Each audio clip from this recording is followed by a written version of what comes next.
When we think about the goal of Kanban, Kanban isn't a process or Kanban isn't a methodology. It's really a strategy.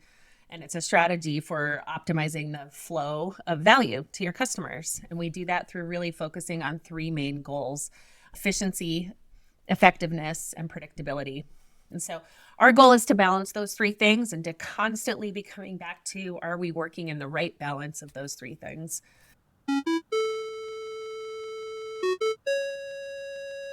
Hey everyone, my name is Henry Suryawirawan, and you're listening to the Tech Lead Journal podcast, the show where I'll be bringing you the greatest technical leaders, practitioners, and thought leaders in the industry to discuss about their journey, ideas, and practices that we all can learn and apply to build a highly performing technical team and to make an impact in your personal work.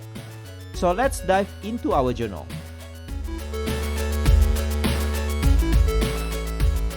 Hello everyone, welcome back to another new episode of Tech Lead Journal podcast. Today I have with me Colleen Johnson. So Colleen, looking forward for this conversation. We're going to talk a lot about Kanban and how it can help teams to be more effective today. Great. Thanks for having me, Henry. Colleen, I always love to ask my guests first to share a bit about yourself. If you can probably tell us your highlights or turning points that we all can learn from. Great. Yeah. I started out in technology kind of by accident. It wasn't my career path by any means. I actually went to school for journalism and fell into working in some technical companies, really more on the QA side and helping with things like manual testing, and slowly started to get more technical just by exposure. I learned C++ and got into writing automated testing scripts in languages that were very similar to C++. And I did not love it, to be honest.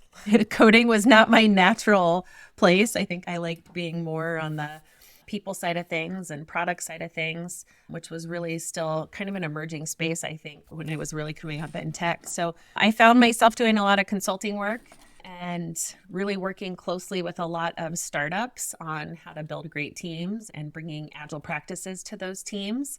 And as part of that journey, I think for most people in the agile space, you start with Scrum. It's a very natural place for a lot of coaches and Scrum masters to start out. I don't think I ever really gelled well with Scrum. I always felt a little bit like I was the team babysitter or the team mom. So I had a hard time in really embracing a lot of the roles that I was in early on in my career. And I learned about Kanban. And all of a sudden, it gave me, I think, a very data-driven approach to everything I was doing. So I didn't feel like the team mom anymore, a team babysitter, and I was able to really help the team navigate how they were working from a data perspective and use that data to identify opportunities to improve. And I fell in love with it. And so it gave me a chance to really bring Kanban in at the team level for organizations I was working with. And as my career shifted, I focused really heavily on Kanban at the portfolio and enterprise level.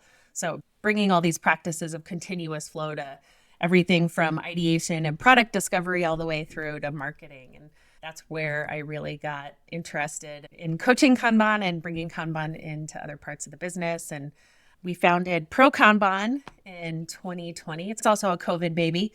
But it really came out of a growing need to unify the Kanban community around a core set of practices and languages, which we did through the Kanban guide, and to really create a safe and inclusive space for learning. Unfortunately, I think in a lot of different parts of technology, there's a lot of ego, and it can be very intimidating when you're new to the space to feel welcome and to feel like you can ask the questions that, raise your hand and ask a question about something that doesn't make sense. And so we wanted to create a community where anybody that was new to the space could do exactly that and feel like they could get some smart answers to the things that they needed to help them on their journey.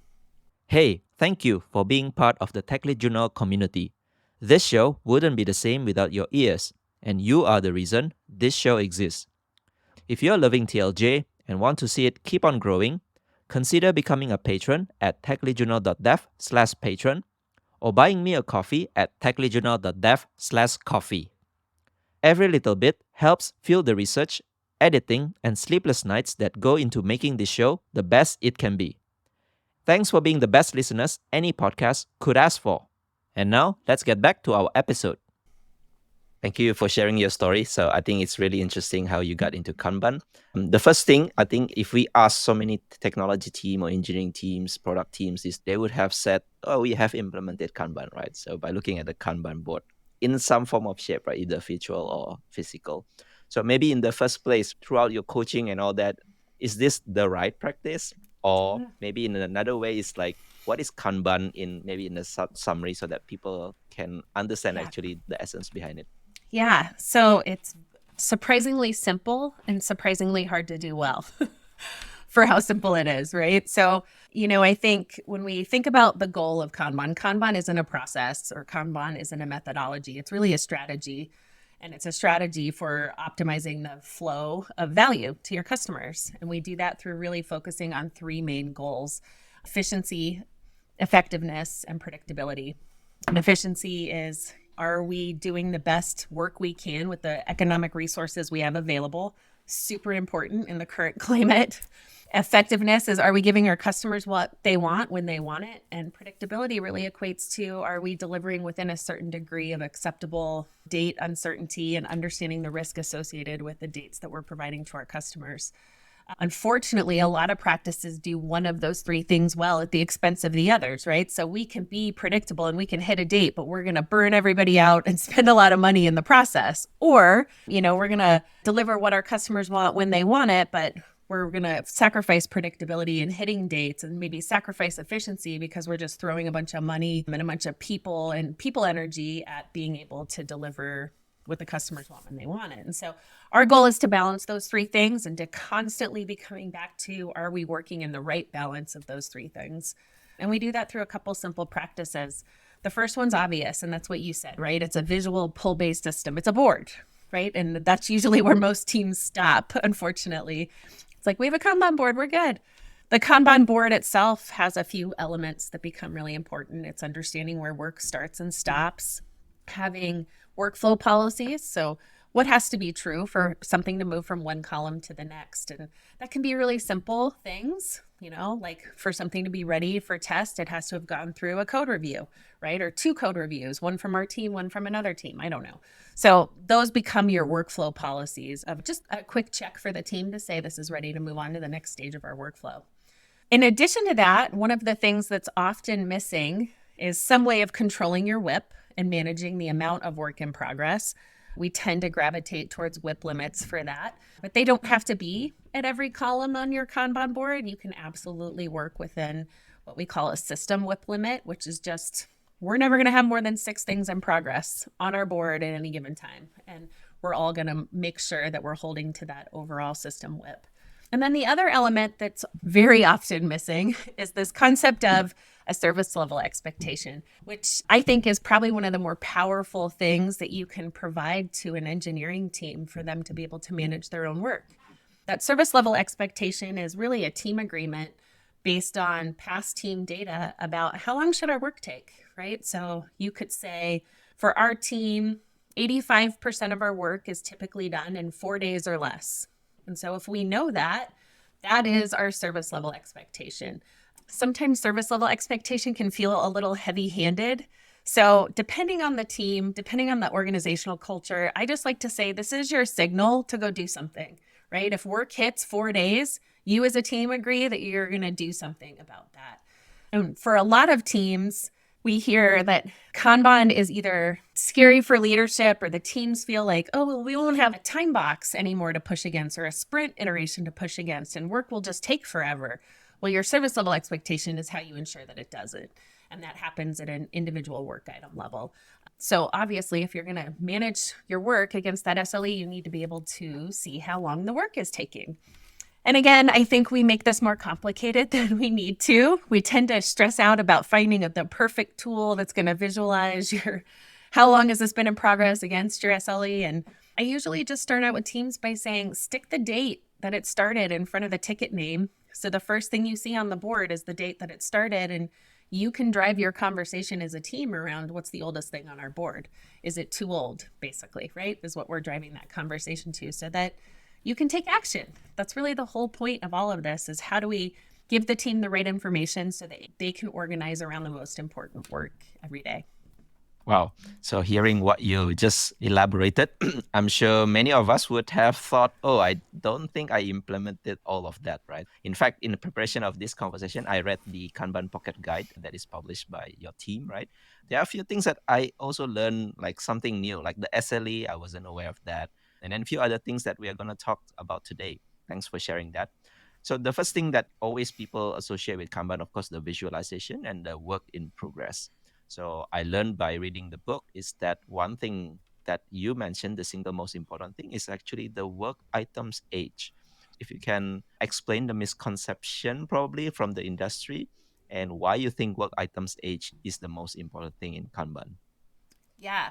So I think when we think about work item age, there's a couple things that happen, right? When WIP limits, if we're only thinking about implementing WIP limits, one of the very common reactions to putting WIP limits in place is, but I can do more. I'm actually very good at multitasking. I can work on more things at once. But what we don't see when we increase our WIP or when we're pulling more work in is that there's a cost associated with pausing something else, always. And so this is where things like classes of service don't make sense anymore. Things like creating a way for urgent work to trump everything don't make sense. And maybe you have to. Maybe you're on a security team and there's no option if there's a breach that you have to pull this other ticket in. But as soon as we can see the trade-off that we're making, we can start to have a more tangible conversation about the cost and the risk, which is always missing, is very often missing for a lot of teams from being able to have that conversation in a real meaningful way.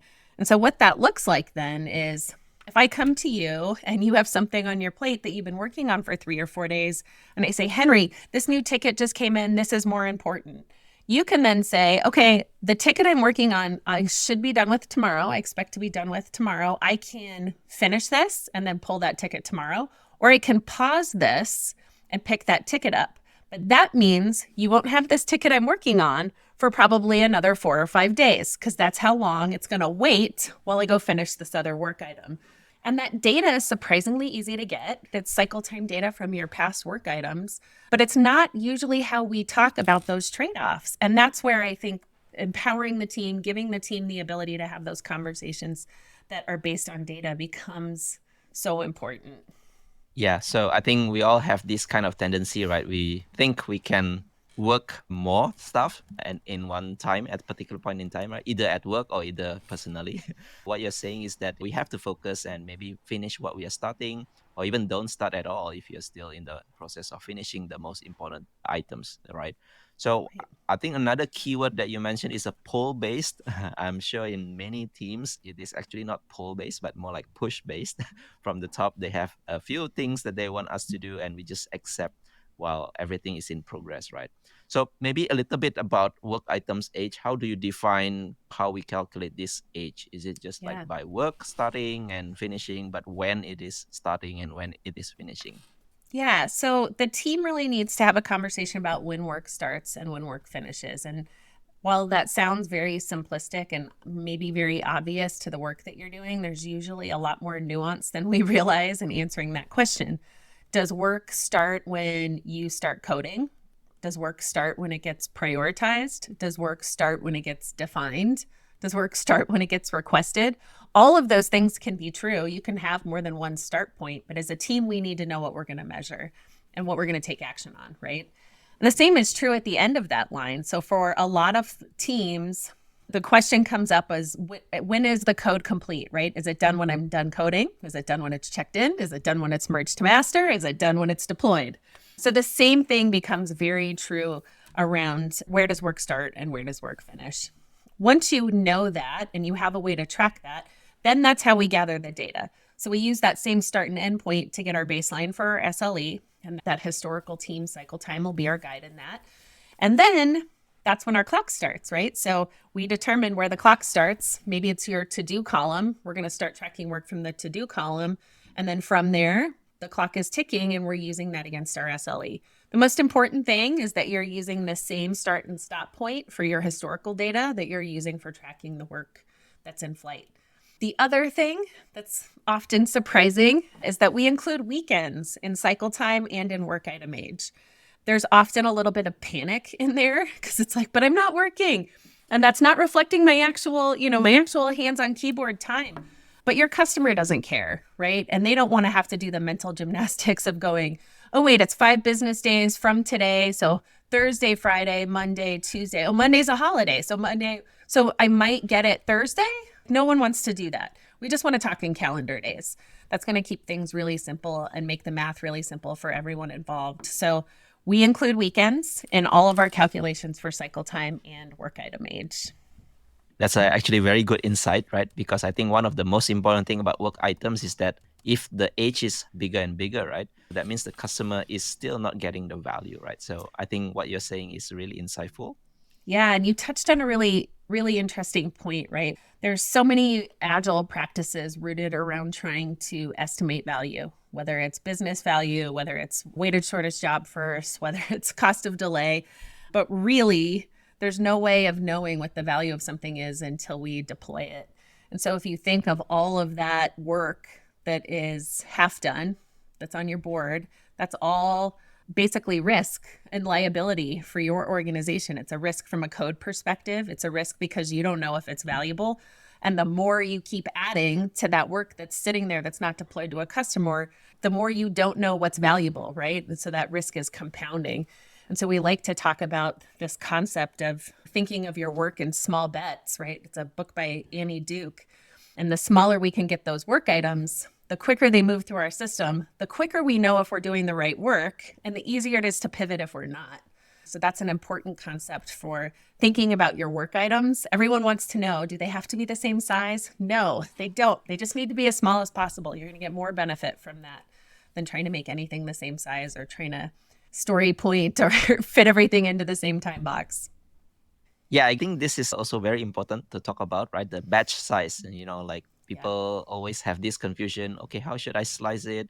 How long does it take? How do you actually define the size, story points, t-shirt size, whatever that is. So maybe in practice, the things that you always advocate to your clients, how should we actually break down our task so that it's a small batch size?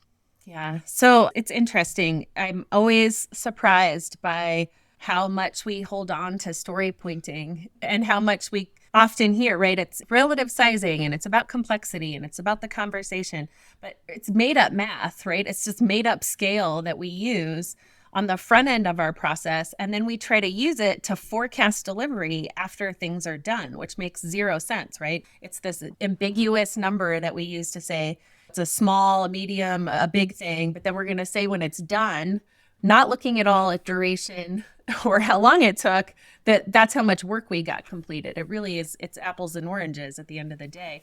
But I know that that's a very hard practice for a lot of companies to give up. They've invested a lot of time and a lot of energy in trying to get people comfortable with story pointing. So one of the first things I like to do with the new team is keep story pointing. We're not going to take that away. I don't want to make anybody freak out. But what I do want to show you is a cycle time scatter plot, which is all of the work that you've completed for let's say the last month.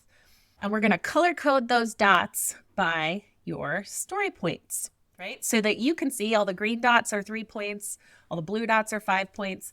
Let's see if there's any correlation to how long those work items took, because your scatter plot's going to show you date completed and total cycle time for each item.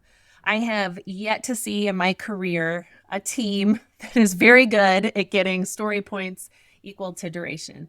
And so once we can start to have that conversation, I think the next step becomes, what are we getting out of story pointing, right? We're trying to forecast complexity and have these conversations.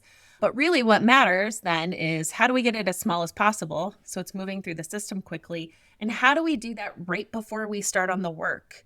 Because if we sit down and have a conversation about all of these stories that I think you might be working on in August, when you go to pull those in August, you're going to say, I don't remember what these are. And I don't know how we broke them up. And you might not even be the person working on them in August. We might have a whole new team pulling those stories.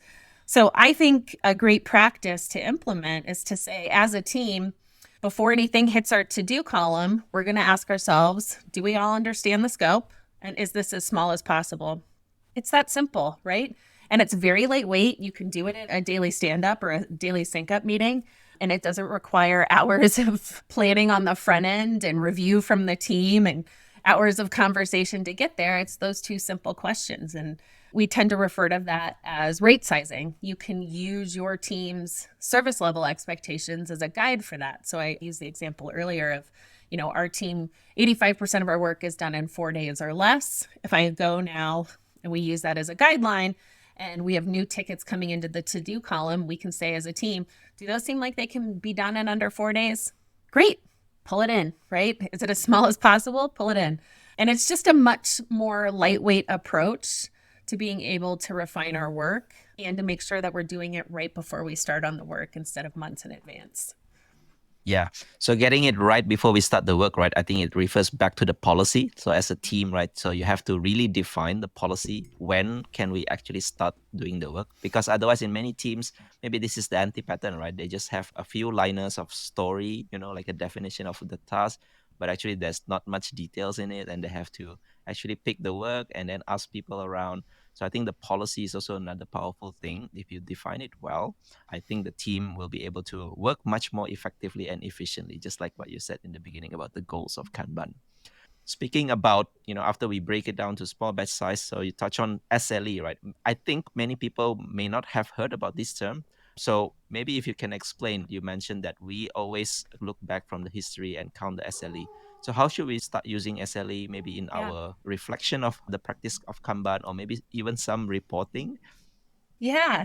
I mean, think of your SLE, excuse me, French, but it's your oh shit signal. Like, oh shit, this is taking too long. And for a lot of teams, there tends to be this panic that our data isn't right. Like the data is not good enough, or like we haven't been doing this. So this data doesn't reflect whatever new process or practice we're trying to pull in. And that's where the flow metrics from a Kanban perspective are amazing, because you have all this data. You've been working this way, right? And as you continue to work this way, you're going to want to keep going back to the data and revising that SLE. So for example, if I go start with the new team, one of the first things I do is I go back and look at their historic cycle time since they've been working together. If they don't have that, I look at similar teams in the organization as a starting point. Let's say we built a new team for a very specific project and I plucked a bunch of people from other teams. This team's got no cycle time data. So I'm going to go look, I'm going to aggregate all of those teams together as a starting point. What becomes important when we start with that very first SLE is that the team is on board with all of this. So my first question is going to be, hey, team, are we comfortable saying that if something takes more than 4 days, we all agree we're going to do something about it? That's it. It's a working agreement, right? It's a way for us to acknowledge something's broken, or that maybe I need help. Like I'm stuck and I need to pair with you, right? To be able to get this moving again. So first it's an agreement to start somewhere. But as we work together and as we're actively managing our work against that work and aging work number and looking at like, okay, guys, we're at 3 days. We're about to hit 4 days. What should we do about it? I have capacity. Can I help in some way in getting this ticket done? As soon as we start doing that, you're probably going to see your cycle times getting better, right? And so maybe in another month, we go back and look at our cycle time and we go, oh, you know what? All of our tickets now, 85% of them are done in 3 days or less. Should we lower our SLE?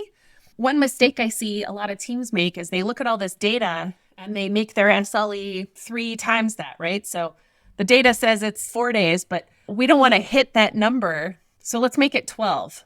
Well, what good is that, right? The SLE is for you as a team to manage your work. And so I see a lot of teams set it really high because they're like, we don't want to hit it. But the point is that you hit that number and that you use that as a driver for conversation and action. So I encourage teams to constantly be reviewing their cycle time every couple weeks early on in their Kanban system, and at least once a month once they're maturing their system and making fewer changes to it. But you should see that that cycle time number starts to get lower and that your SLE follows it, because as you lower your SLE, you're going to get more consistent, right, with your delivery and your cycle time.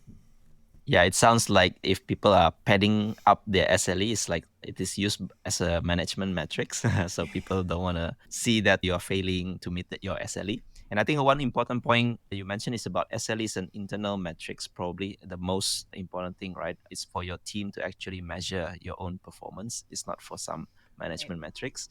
It's actually similar to the concept of SLO. So I think that's really interesting. The other thing you mentioned, right? So if, let's say, in the typical work, when we started the work, but actually things are blocked, So this is very common in the software world industry. So typically, like, for example, some dependencies with maybe external, or it could be some emergency due to production issue. So tell us, how should we handle this kind of blockage, or maybe work Yeah. cannot move on simply because of some factors that we didn't factor in? Oh, blockers are so much fun. We love to work around blockers. I think just maybe as humans, right? It's like, I'm stuck. I'm going to move this out of the way. I don't want to see this anymore. I don't want to think about this. I want to go start something new. From a Kanban perspective, we keep blockers in their current column and mark them as blocked, and they still consume a WIP, part of your capacity on your board, and they still are aging. The clock is still ticking on those items because their work that started, their value that's not delivered, and their risk. That work that's stuck is, even if we can't actively do something as a team, we still haven't delivered that value to a customer. And there's a risk associated with that work aging on our board. Part of the reason we do this is because we want the team to talk about that every time they look at their board, right? What can we do to remove that blocker? But one of the things I hear most often is we can't do anything, right? We're blocked by another team, or we're blocked by third-party vendors. And so why would we keep this on our board if we can't remove the blocker? Well, think about that. If you need a manager to step in and remove a blocker, or to go harass a vendor for you, or to go chase down some kind of resolution for something that your team doesn't have control over, as soon as you move that ticket off your board or put it out of sight, how does your manager know that there's a problem? How is somebody going to know that there's an issue if you're working around it and staying busy? And so we want to keep those blockers present because we're escalating that there's a problem by work item age increasing, right? And being able to say, oh, this ticket's been, maybe I'm blocked by the infrastructure team. This ticket's been in progress for 45 days, and 30 of those 45 days have been waiting for this other team. Again, that's like a signal that you need to go do something about it. And it's a powerful one. It's like stepping on the scale, right? When you step on that scale and you go, oh my God, I need to run more. That number is up 20 pounds from Christmas. It's a trigger. It's the same thing happens with work item age. And it's almost, I would argue, more important for blocked work than anything else, because, as soon as we try to move the blocked work to stay busy, we're covering up a problem that needs addressed. Yeah. And I think this is quite typical, right, in many software companies. Again, like I said, so dependencies, especially if you work with multiple teams or maybe external dependencies, right?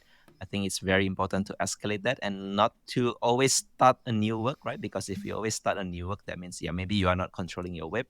And besides, what does it mean by having a block items forever? So I think that's also another question, right? Starting work is more fun. I get it. I mean, I like starting projects. I like starting new, writing things. It's always more fun to start things. But when our job is to deliver value, all those unfinished projects just aren't doing that for us. Yeah. And I think in your book, you also mentioned a few practice, which is quite common in the software world, right? So like ensemble work, so things like pair programming, mob programming, or even like swarming, like, so ask team members who have the work items to actually start helping you to actually focus on finishing on your task. Yeah, and I think that's important when we think about how we contribute to our team, right? We all have a tendency, when we have capacity, to go look at the to-do column. What's the next thing I can pull? Pull-based system, I'm going to go pull the next thing that's available. But really, when we think about flow and we think about getting things done, if I have capacity, I want to ask the question of what's aging, what's blocked. I'm going to start with the oldest things. I'm going to walk the board right to left and figure out how can I contribute my energy and capacity towards work that's already started first. My last resort should be pulling something new in. And I think that makes a lot of developers cringe a little bit, because it's like, well, I don't want to sit idle, right? I have to stay busy. I have to be utilized. But honestly, we're creating a pile of work then that's harder to keep up with the more we keep pulling into the system. And I always joke, I worked in restaurants before I ever got into tech. And there were always signs in the kitchen that said, if you can lean, you can clean. And so that's what I always tell my dev teams. I'm not saying that you should sit on your hands, right? I'm just asking you not to start new tickets. But I bet you could probably go do code reviews. I bet you could probably go write some unit tests. I bet you could probably go research what's next in the queue.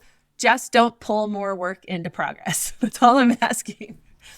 Yeah, it sounds like people are kind of like this is the anti pattern quite common as well. People are more territorial, silo. This is my role. For example, I'm a developer. I will only write production code, whatever that is. Someone else Yeah. will do the other job.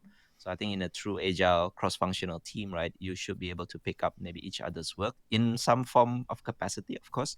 But yeah, the idea here is not to pull in more work and getting things piled up.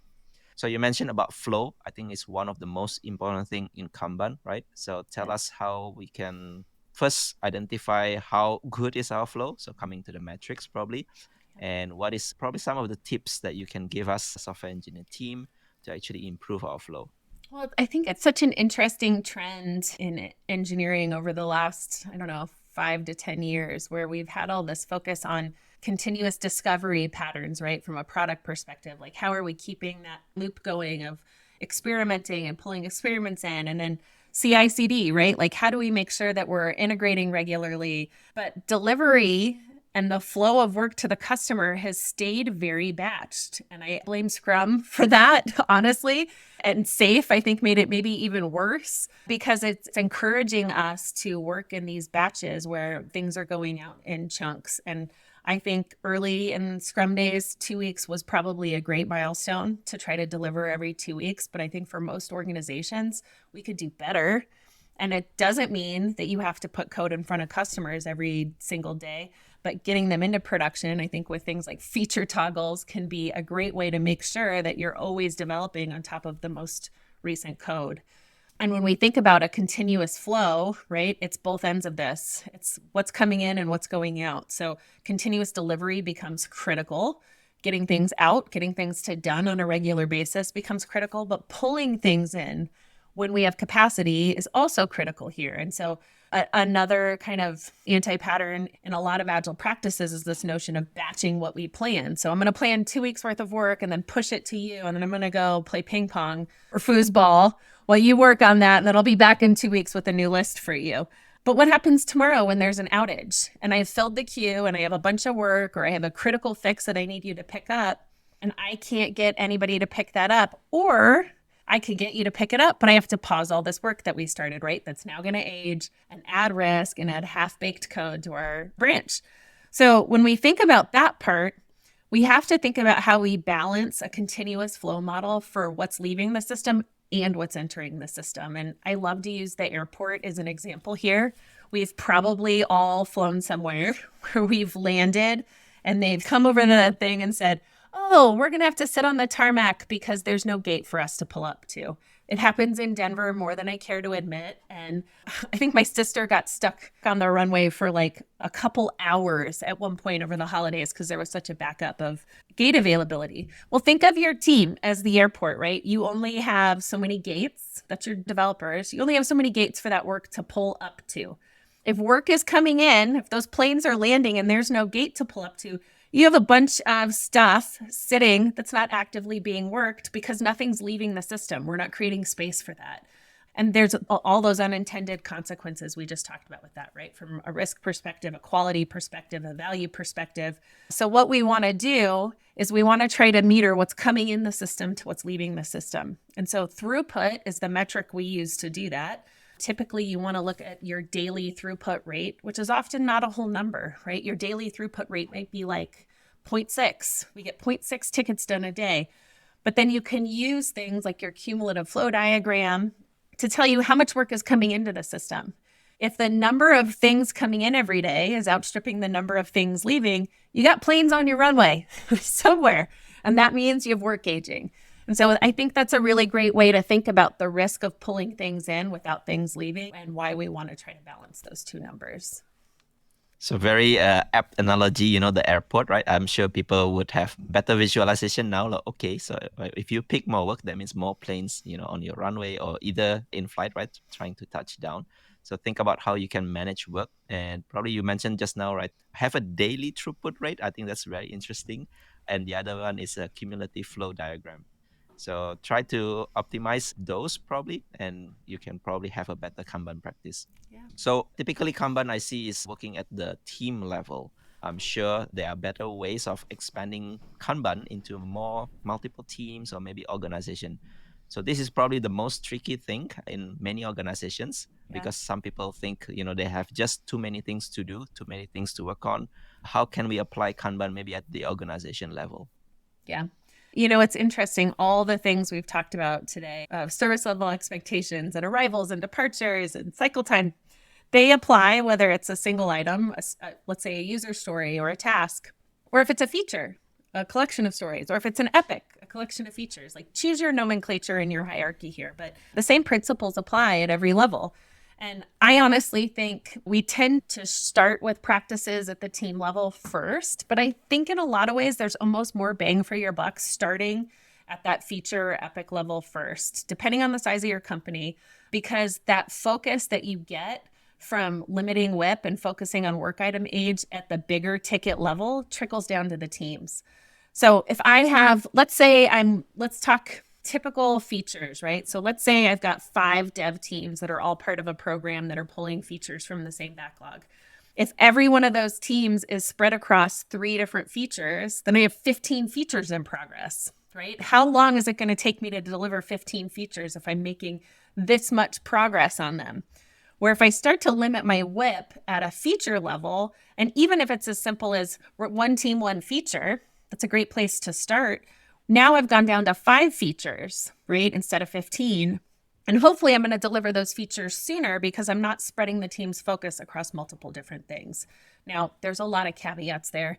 That's not always possible depending on your skill set of your teams. Whole different podcast, right? I would challenge that maybe some of the structures we put in place with things like Scrum have made our teams more fragile and have created more dependencies by making small teams than they've maybe helped. But really bringing that focus at that big ticket level, I think, is a great place to start and a great place to pattern the behaviors of focusing on work item age, focusing on limiting WIP, making sure you have great workflow policies, and then letting that trickle down to the teams next.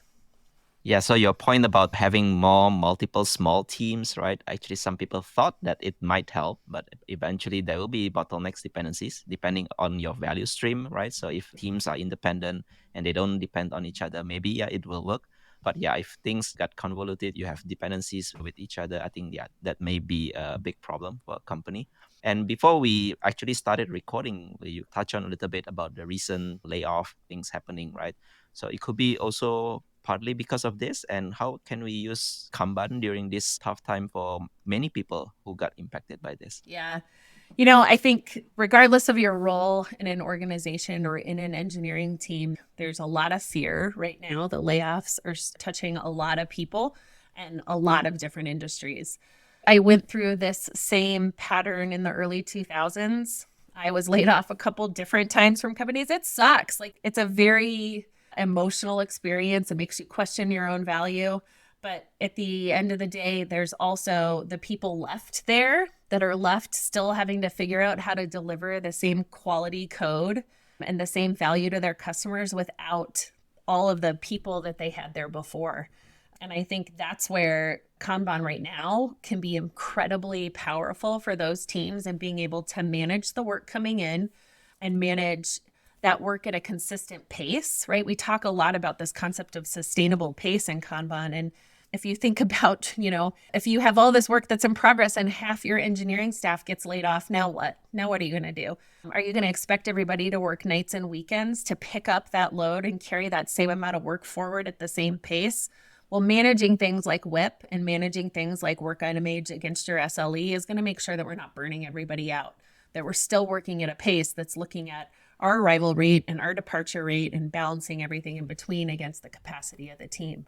So I think it's critical right now, and I think it's an easy place for a lot of teams to start. There's simple practices, like I said, of it's data you already have. It's just making a few things visible and actionable to the team. And I think it's very important and empowering to give the teams a simple way to say, I can't pull that right now, or I can, but here's the trade-off. Because I think there's a lot of people that are burned out and a lot of people that are trying to figure out how are we going to continue to do what we were doing with half the people here. Yeah. And I think one of probably the difficult part where people want to push back is actually maybe they don't have their work visualized, or maybe some kind of system where they can show that, okay, here are the 10 different things that I'm doing currently, right?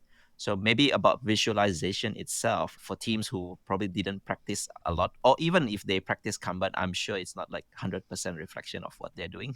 So maybe some tips that you can tell us, like how can we visualize work items better? Sure. Jira is the tool that everybody loves to hate, but it's really not that bad for this. I think really where people love to hate Jira is when we have a lot of corporate structure that doesn't allow us to modify workflows or modify kind of the back-end systems that give the teams the autonomy to create a structure that they need for their work to flow in the right way.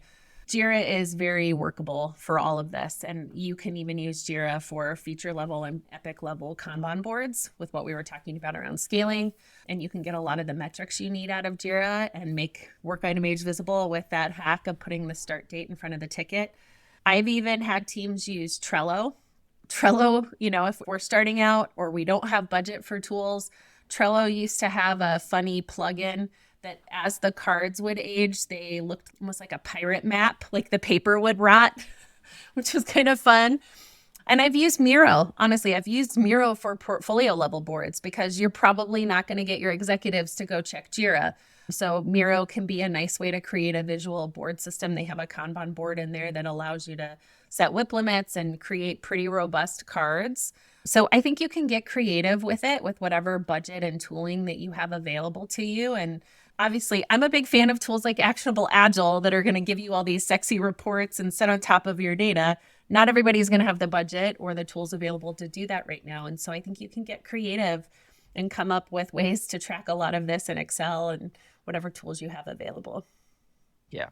Thanks for some of the tips, right? I think tools definitely important, but also another important thing is you actually track what other things that you're working on, right?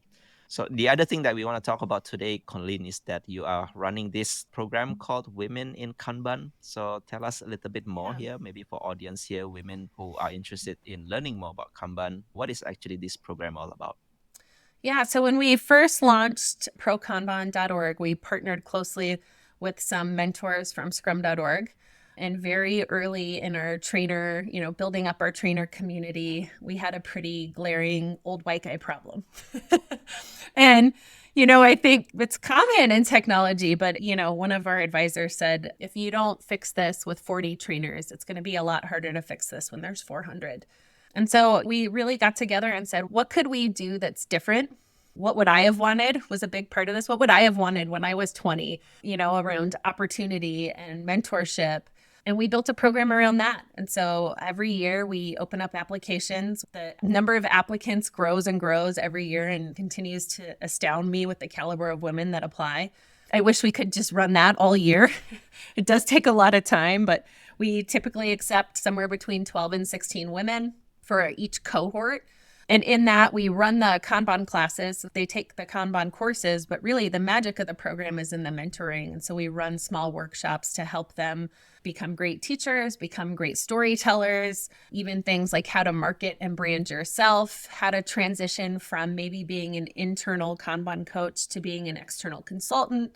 What does that look like? How do you start your own, your own LLC so you can contract and do consulting? So we have a lot of great conversations like that. And everyone's at a different point in their journey. And I think that's what's so beautiful about it. Some of the ladies have just graduated college. Some of them are trying to make a career change. Some of them are, wanting to be able to leave the company that they've been working for 10 years and become an independent trainer and consultant. And so it's a pretty incredible group. And we work very closely together through the cohort.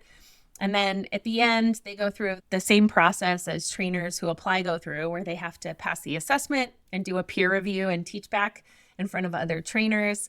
But I think my favorite part is when they pass the program, what I see is a lot of the women that go through it continue to teach together, continue to support each other. Like this current cohort that's going on right now, we have women from the 2023 cohort helping mentor that group and coming to the workshops and engaging with that. So it's just a really beautiful support system that extends, I think, far past after they pass the program.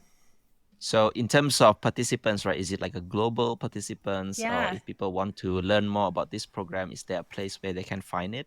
Yeah, there's a page on the ProKanban website where if you're interested, you can add your name to the mailing list and you'll be notified of upcoming cohorts and upcoming application opportunities. So definitely get your name in there if you're interested or if you want to refer someone else to the program. It is global, and we, I guess, learned a valuable lesson in 2023, which was we can't do a great job of being a global community leader and do it all in English. And so this past year, we ran our first cohort entirely in Spanish. We recruited Spanish trainers and we had them run the programs and all the mentorship opportunities.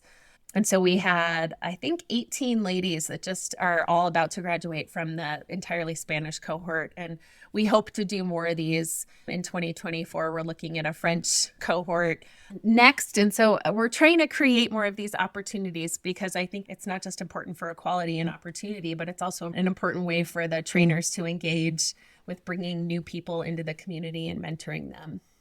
Sounds really exciting. So for those of you women who are interested to learn more about Kanban and be part of this great community, do check out. I'll put it in the show notes later on.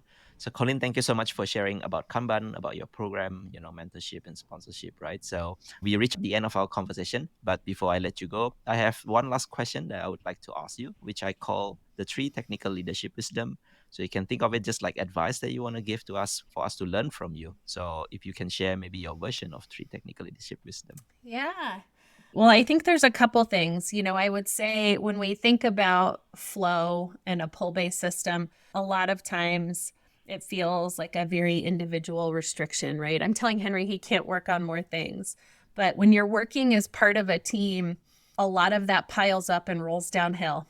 And so you have to think about all of this as a system, as a bigger system, and your contribution to a larger system that's at play. And I think when we think about the human elements of working with other people, that's where the sustainable pace thing really becomes important, and not pulling more work in and creating a pile of work for somebody else to try to then speed through and catch up with and clean up is also really important. And so I guess, I think Kanban can get a bad rap for being too data driven. And I would challenge that maybe that data is the thing that makes our work more human in the end. Thanks, Colleen. So if people would like to connect with you, they want to ask more about this Kanban practice, is there a place where they can reach out to you online? Yeah, so our Slack community is completely open to the public, and you could find that link at prokanban.org as well. I would love to see you on Slack. That's the easiest way to reach out to me or anyone in the ProKanban community with questions or feedback on what you see or what you would like to see more of or less of. I'm also on LinkedIn and Twitter and Threads these days. So you can find me on Threads at colleenray.j or on Twitter at scrumhive. Nice. So thanks again for your time today. I also want to share, right? So in ProKanban, you have this Kanban Pocket Guide. I think that's really a great book, right? Please do check it out. So I read it in preparation to this, and also I find a lot of insights. So thanks again, Colleen. Thank you. Thank you for listening to this episode and for staying right until the end. If you highly enjoyed it, I would appreciate if you share it with your friends and colleagues who you think would also benefit from listening to this episode. And if you're new to the podcast, make sure to subscribe and leave me your valuable review and feedback. It helps me a lot in order to grow this podcast better. You can also find the full show notes of this conversation on the episode page at techleadjournal.dev website, including the full transcript, interesting quotes and links to the resources mentioned from the conversation.